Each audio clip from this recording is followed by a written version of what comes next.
और आज की ताज़ा खबर में सबसे अहम खबर मगरबी बंगाल से, जहां के रियासती वजीर जाकिर हुसैन के ऊपर पेट्रोल बम से हमला किया गया। इस हमले में जाकिर हुसैन संगीन तौर पर जख्मी हो गए हैं।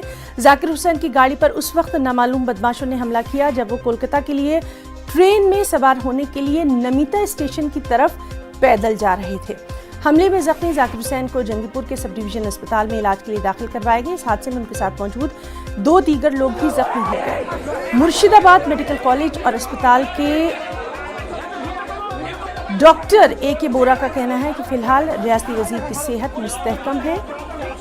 आपको बताएं कि जिस वक्त वो रवाना हो रहे थे उस वक्त वहां पर मीडिया नुमाइंदे भी बड़ी तादाद में मौजूद थे। ये तमाम तस्वीरें जो हैं ये कैमरे में भी कैद हो गई थी। देखिए, मिनिस्टर का ऊपर हमला जिस ढंग से हुआ, बंगाल में कानून व्यवस्था पूरा ठप हो गया। पुलिस मंत्री जो मुख्यमंत्री ममता बनर्जी है वो पूरा फेल है और इसीलिए ऐसा घटना हुआ। चुनाव पे असर इसमें पड़े, इसके लिए एक प्रयास भी हुआ और हमको लगता है जो ये तृणमूल का अंदरूनी मामला है, आपस का लड़ाई है और इसमें कोई पैसा का खेल है कि नहीं वो भी छानबीन होना चाहिए।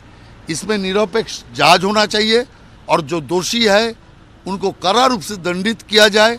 और चुनाव आयोग से भी मांग है कि चुनाव ठीक ढंग से हो, इसके लिए और भी कड़ाई से बंगाल में चुनाव का बंदोबस्त करना चाहिए।